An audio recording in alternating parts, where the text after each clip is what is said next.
Bismillahirrahmanirrahim. Assalamualaikum warahmatullahi wabarakatuh. Nahmaduhu wa nusalli wa nusallimu ala rasulihil karim.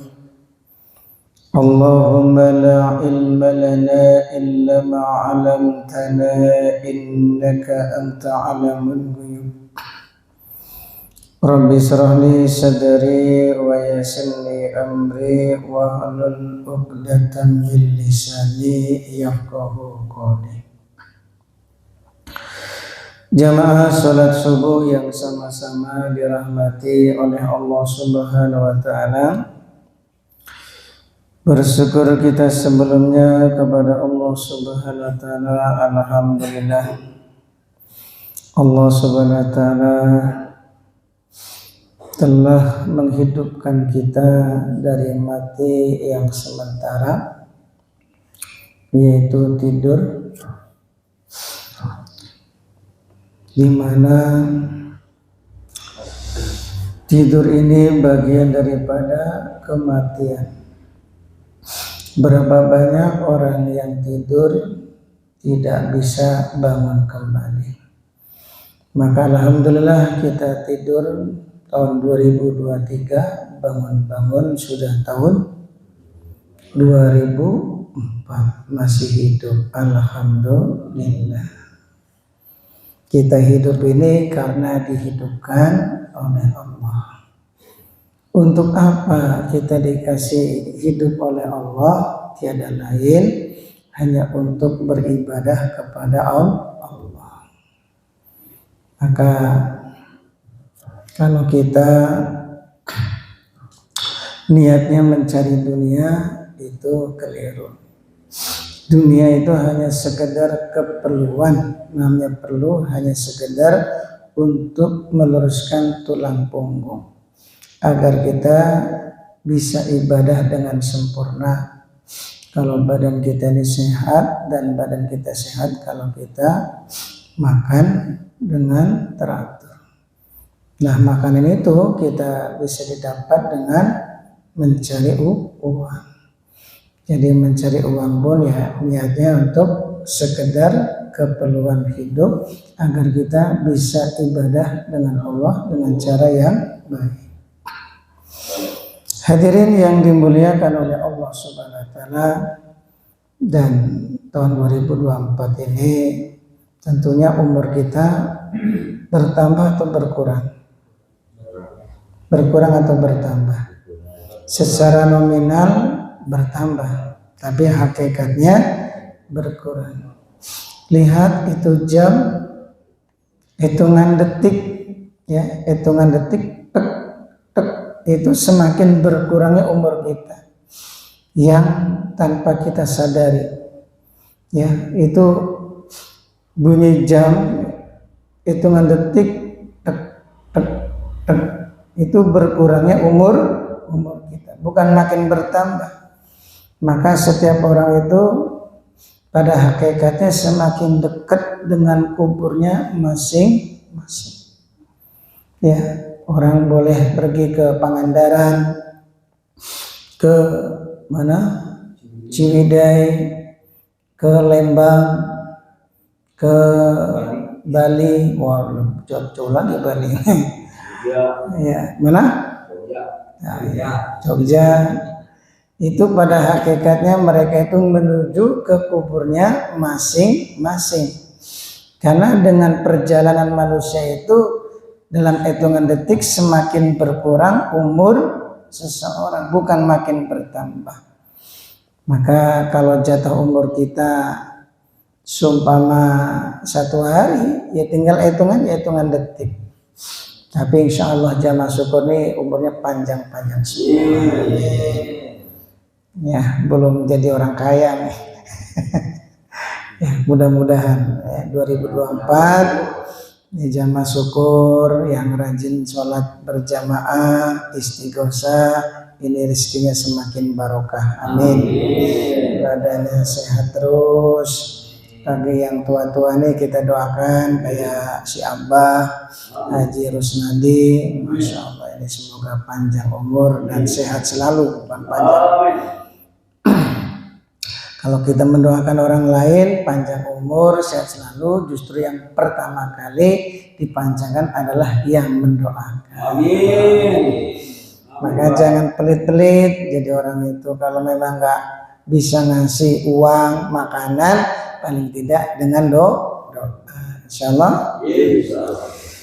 Hadirin yang dimuliakan oleh Allah SWT, kita dengarkan makalah yang keempat dari Sayyidina Umar radhiyallahu anhu, nukila an Syekh Abdul Muqti Aslamawi, yang dinukil dari Syekh Abdul Muqti As-Samlawi. Anna Nabi sallallahu alaihi wasallam, bahwasanya baginda Nabi Muhammad sallallahu alaihi wasallam bersabda li Jibril alaihissalam, kepada malaikat Jibril alaihissalam. Kata baginda Nabi Muhammad sallallahu alaihi wasallam kepada malaikat Jibril alaihissalam, sifli ini sebutkan li kepadaku hasanati Umar, kebaikan Sayyidina Umar. Jadi baginda Nabi berkata kepada malaikat Jibril alaihissalam, wahai malaikat Jibril, sifli, sebutkanlah kepadaku kebaikan-kebaikan Sayyidina Umar.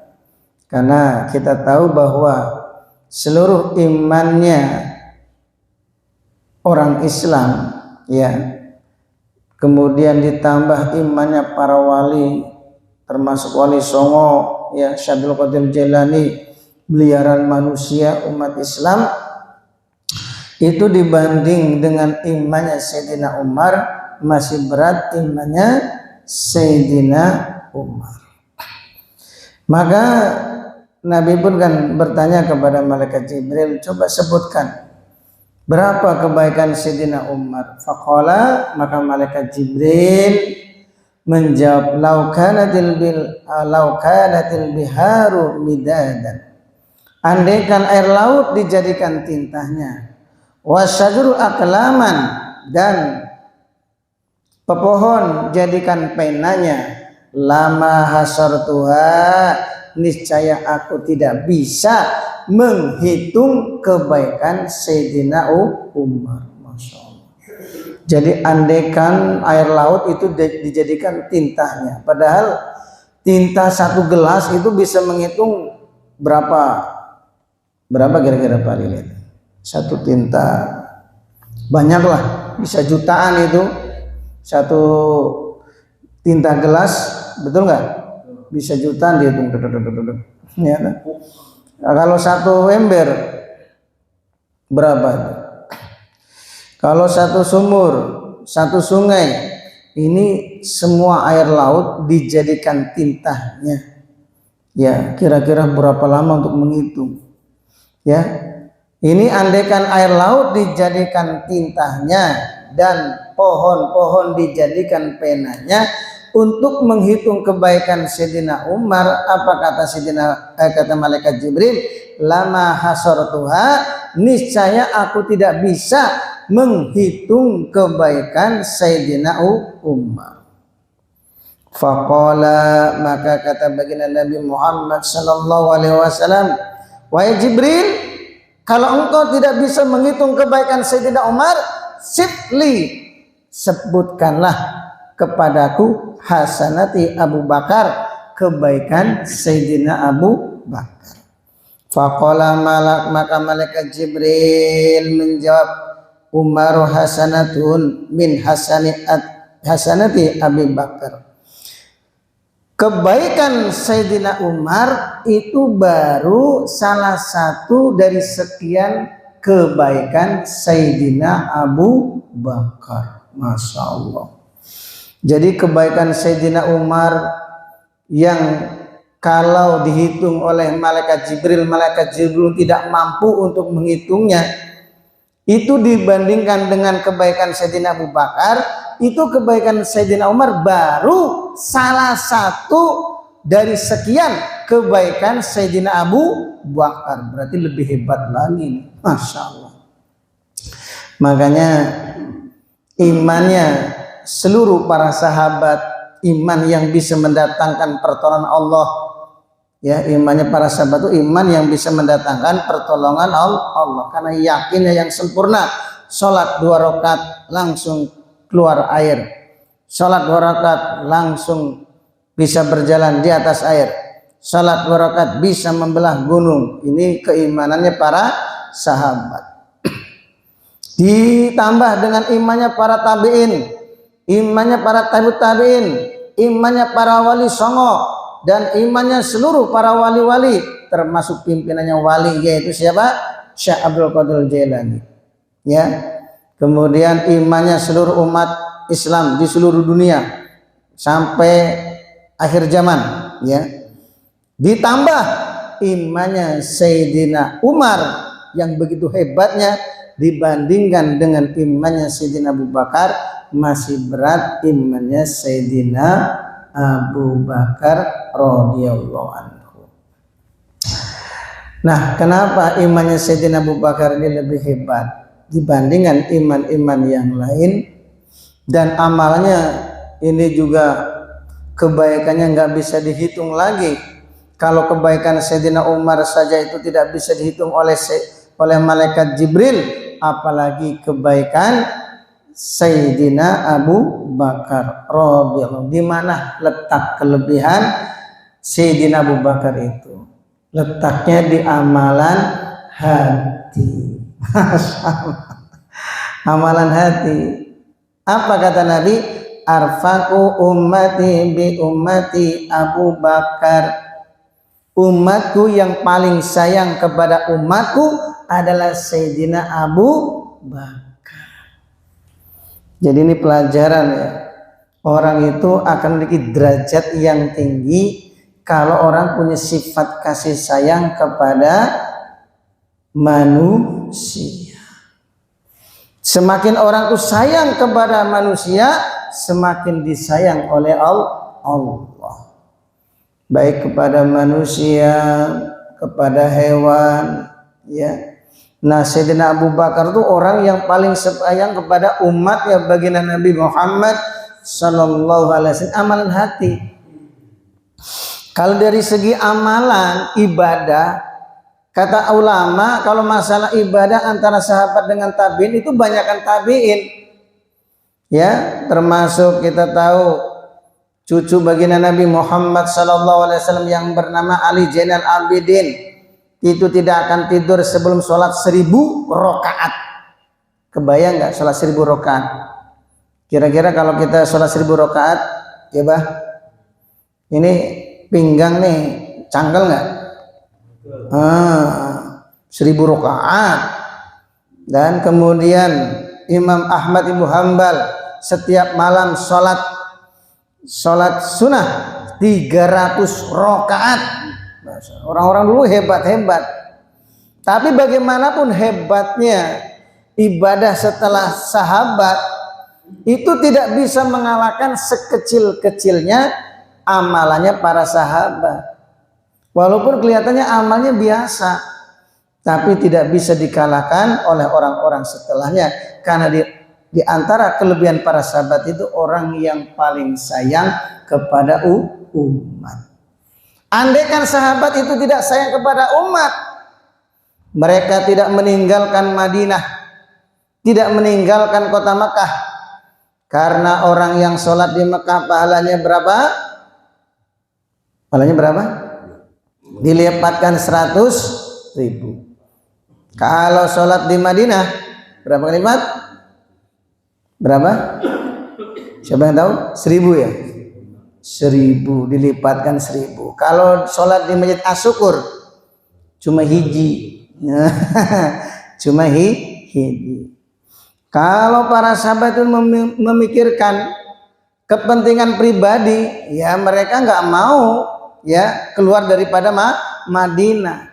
Maka dari 124.000 sahabat, ya, 124.000 sahabat.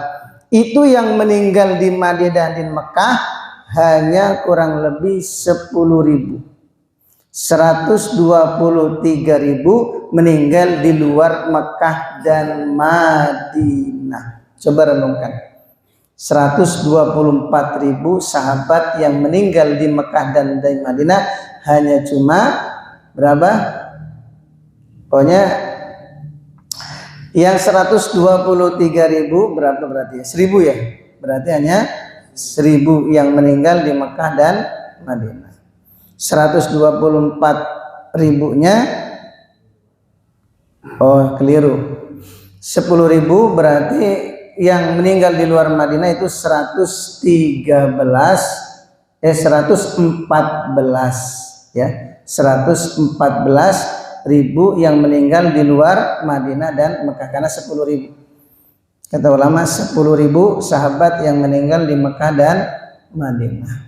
Lebihnya kebanyakan mereka yang meninggal di luar Mekah di Madinah, di Cina, terus pokoknya negara-negara luar, di Turki, di Baghdad, terus termasuk di Indonesia di mana? Aceh. Ada sahabat meninggal di sana, ya.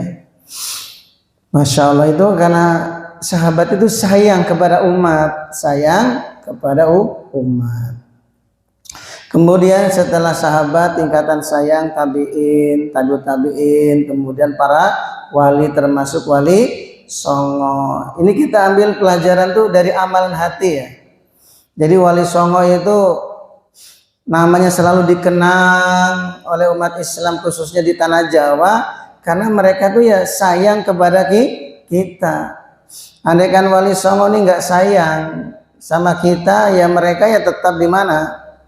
Ya tetap di negerinya, karena wali songo ini kan asal dari mana ini? India dari mana? Dari Yaman. Yaman dari mana? Dari Madinah. Masya Allah. Nah inilah amalan hati itu lebih hebat ya. Amalan hati itu lebih hebat. Itu Sayyidina Abu Bakar memiliki iman yang begitu tinggi dan amalnya yang begitu besar, yang malaikat Jibril tidak bisa menghitungnya, karena di antara kelebihan Sayyidina Abu Bakar punya amalan hati sayang kepada umat. Ini pelajaran nih. Jadi kalau kita ingin mulia, ingin tinggi derajatnya, tanamkan dalam hati kita sayang kepada umat. Makanya kalau orang itu dalam hatinya ada kebencian sedikit, itu derajatnya nggak naik. Itu kalau ibarat di mana di pasukan tuh ya pangkatnya kopral terus, kalau perlu diturunkan Satpol PP, Satpol PP ya bisa diturun lagi Hansip ya, bertahun-tahun jadi Hansip aja, kapan naiknya? Dulu Hansip tuh PNS ya zaman dulu, betul nggak? Dulu pangkatnya nggak naik-naik ya. Jadi kalau kita ingin angkatnya naik, nah ini amalan hati ini hebat. Jangan sekali-kali di hati kita ada rasa benci, ya, rasa unek-unek, ya. Apalagi yang kita benci adalah orang Islam. Benci kepada sesama manusia pun nggak boleh. Baginda Nabi itu orang yang paling sayang kepada umatnya. Maka melihat orang Yahudi meninggal dunia langsung menangis. Saking sayangnya baginda Nabi kepada umat. Melihat orang Yahudi meninggal langsung menangis. Maka sahabat tanya, ya Rasulullah, bukanlah dia orang Yahudi? Ya, justru karena dia orang Yahudi saya itu menangis sedih karena dia meninggal tidak membawa kalimat iman. Masya Allah. Nah ini kita belajar ya, sayang kepada umat, memikirkan kemakmuran, jamaah syukur. Bagaimana yang nggak ke masjid supaya bisa ke masjid. Khususnya yang belum sholat dulu. Yang belum sholat bagaimana kita pikirkan bisa sholat. Yang sudah sholat dipikirkan bagaimana bisa ke masjid. Yang sudah ke masjid bagaimana dipikirkan tentang ibadahnya, yaitu dengan belajar ilmu agama, termasuk ya kajian fikih itu diadakan untuk memperbaiki ibadah kita. Itu perlu dipikirkan. Ajak orang lain, ayo kita sama-sama belajar. Syukur ada kajian fikih ya supaya ibadah kita jadi benar. Nah itu namanya sayang kepada umat. Nah orang seperti ini yang memiliki derajat yang sangat tinggi. Maka Sayyidina Abu Bakar yang kebaikannya tidak bisa dihitung oleh malaikat Jibril sekalipun, apalagi kebaikan baginda Nabi Muhammad sallallahu alaihi wasallam. Wah itu nggak kebayang lagi itu kebaikan baginda Nabi Muhammad sallallahu alaihi wasallam. Padahal baginda Nabi itu dakwanya cuma berapa tahun? Berapa tahun dakwanya? Cuma 23. Di Mekah 13, di Madinah 10. Dibandingkan dengan dakwanya Nabi Nuh berapa tahun? 1000 kurang 50 tahun. Nah dakwanya Nabi Nuh 950 tahun. Dakwah siang dan malam wan nahar. Kalau Ustadz Asyukur nih taklim pagi baru berapa tahun? Ya 5 tahunan lah. Ini Nabi Nuh tuh dakwahnya ya 950 tahun, dan yang diceramakan gitu-gitu aja, sampai kaum itu bosan. Paling ya gitu-gitu aja ceramahnya. Kaumnya tuh ya Nabi Nuh belum datang, maka kaumnya Nabi Nuh tuh udah menutup kedua telinganya dengan kapas, dengan tangan-tangan mereka. Bosan dengerin dakwanya Nabi Nuh tuh, bosan. Gitu-gitu aja. Ya ayuhan nas kullu la ilaha illallah tuflihu. Hai manusia, katakanlah la ilaha illallah tuflihu, maka kalian akan jaya. Ya diulang-ulang. Ya agama ini kan diulang-ulang. Kalau baru nanti agama baru nih, betul nggak? Wah Ustadz tuh ceramahnya ganti-ganti loh. Kalau ganti-ganti namanya agama baru. Agama tuh diulang-ulang. Nabi Nuh ya dakwanya gitu-gitu, la ilaha illallah tuflihu. 950 tahun, pengikutnya berapa? Cuma 83 orang. Ya sedangkan baginda Nabi dakwanya 23, tapi derajatnya lebih tinggi dibandingkan Nabi Nuh alaihissalam. Di mana letak kelebihannya? Kata ulama, letaknya di amalan hati. Setiap para nabi punya satu jatah doa. Doa jatah yang diberikan kepada Nabi Nuh digunakan untuk kebinasaan kaumnya, sehingga kaumnya pernah binasa karena yaitu banjir bandang. Nabi Musa punya jatah doa, tapi juga untuk kebinasaan kaumnya. Seluruh para nabi kecuali jatah doa baginda Nabi Muhammad SAW tidak digunakan untuk kebinasaan kaumnya. Walaupun ketika beliau dilempari oleh orang-orang Taif, beliau tidak mendoakan keburukan sedikit pun. Jatah doa beliau digunakan untuk mensyafaati umatnya di akhirat kelak. Ini sayangnya Nabi kepada umat. Bahkan ketika Nabi masuk surga, kan Nabi masuk surga dulu nih, umatnya masih di luar. Itu Nabi keluar dari, Masya Allah, Nabi keluar dari surga. Andaikan kita yang masuk surga dulu, kemudian ketemu neng bidadari, nah pohon ya, boro-boro mikirkan jamaah syukur, wah yang penting jumpa bidadari ya. Kalau baginda Nabi Muhammad SAW sudah masuk surga, dihidangkan makanan yang enak-enak, itu ada bidadari, beliau sedih memikirkan umatnya karena belum masuk surga semua. Akhirnya Nabi pun turun langsung ke dalam neraka. Bayangkan, Nabi langsung turun ke dalam neraka mencari umatnya, siapa tahu masih ada yang tersisa. Dicari sampai ke akar-akarnya, sampai gosong itu umatnya karena disiksa di dalam neraka. Akhirnya dikeluarkanlah oleh Allah, ya, dikeluarkan oleh Allah dari syafaat baginda Nabi Muhammad sallallahu alaihi wasallam. Nah ini kelebihan baginda Nabi Muhammad SAW. Maka kita ini belajar jamaah syukur insyaallah ya. Belajar amalan hati. Karena amalan hati ini Masya Allah, amalan yang luar biasa ya. Banyak orang tuh ya mungkin sholat tuh rajin, baca Quran rajin, zikir rajin, tapi masih ada sifat dengki, habis seluruh kebaikannya. Betul.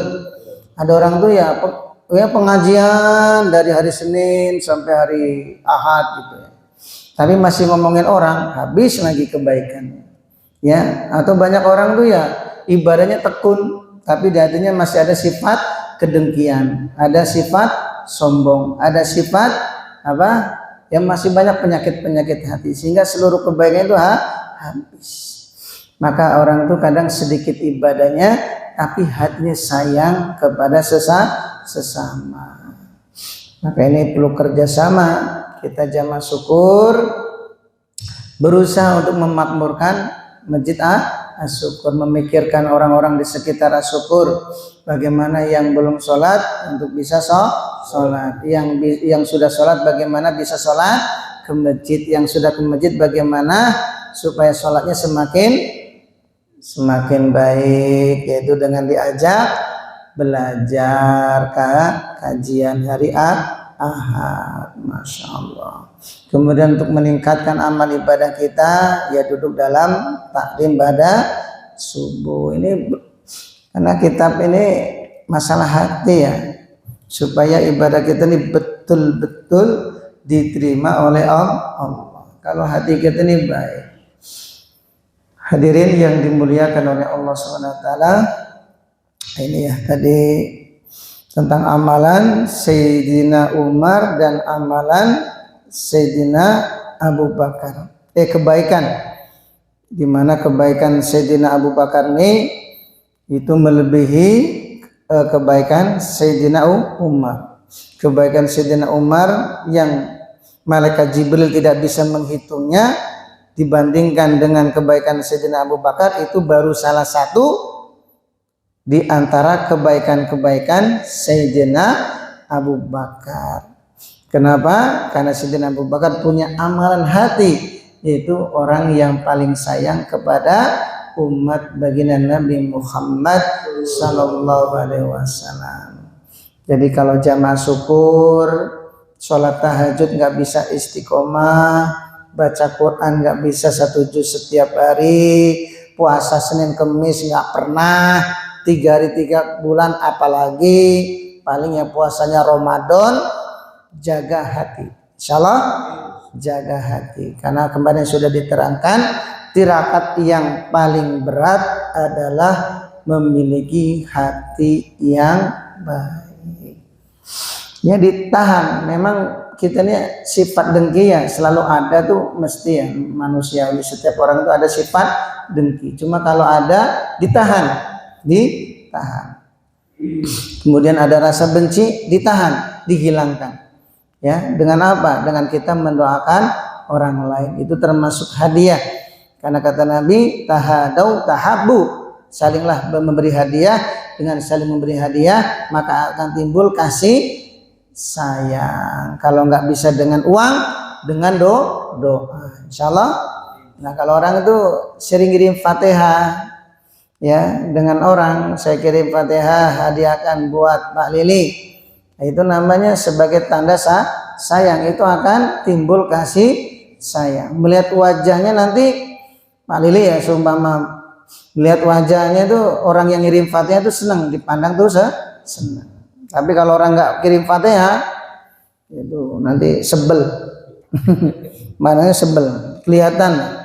Karena kata baginda Nabi Muhammad sallallahu alaihi wasallam, orang yang mendoakan orang lain, maka Allah jadikan satu cahaya, ya, yaitu cahaya yang kekal antara orang yang mendoakan dengan yang didoakan. Jadi ada satu cahaya, ya, satu cahaya. Ya cahaya itu tidak bisa kita dilihat, tapi yang jelas orang yang kita pandang itu, ya orang yang mendoakan untuk kita dipandang itu menyenangkan. Ini namanya hadiah, saling memberi hadiah. Karena memberi hadiah itu timbul sifat kasih sayang. Dan hadiah itu untuk menghilangkan penyakit-penyakit hati. Insya Allah ya. Jamaah syukur ini ya nggak apa-apa lah, amalnya nggak terlalu muluk-muluk, tapi selama kita nih jaga hati ya, kemudian saling berbagi, kalau nggak dengan makanan, dengan apa? Dengan doa, saling mendoakan. Yang tua-tua didoakan semoga panjang umur, ya, yang muda-muda supaya dimudahkan rezekinya, yang belum nikah supaya dapat jodoh, didoakan aja. Itu masalah jodoh itu kan urusan Allah. Kita mendoakan, siapa tahu yang mendoakan malah apa? Bukan bertahan. Itu Pak Lili yang ngomong. Malah ya, maksudnya rumah tangga kita jadi rukun gitu aja. Mazazul ihsan ilal ihsan, kebaikan itu akan dibalas kebaikan pula. Ya, yang jelas dapat kebaikan. Insyaallah ini kita sudah dengarkan sama-sama hadis mengenai apa itu kebaikan Sayyidina Umar dan kebaikan Sayyidina Abu Bakar. Kesimpulannya, orang itu akan mendapatkan derajat yang tinggi kalau memiliki hati yang baik. Subhanallah wa bihamdihi, subhanallah wa bihamdika, asyhadu an la ilaha illa anta astaghfiruka wa atubu ilaik. Wassalamualaikum warahmatullahi wabarakatuh.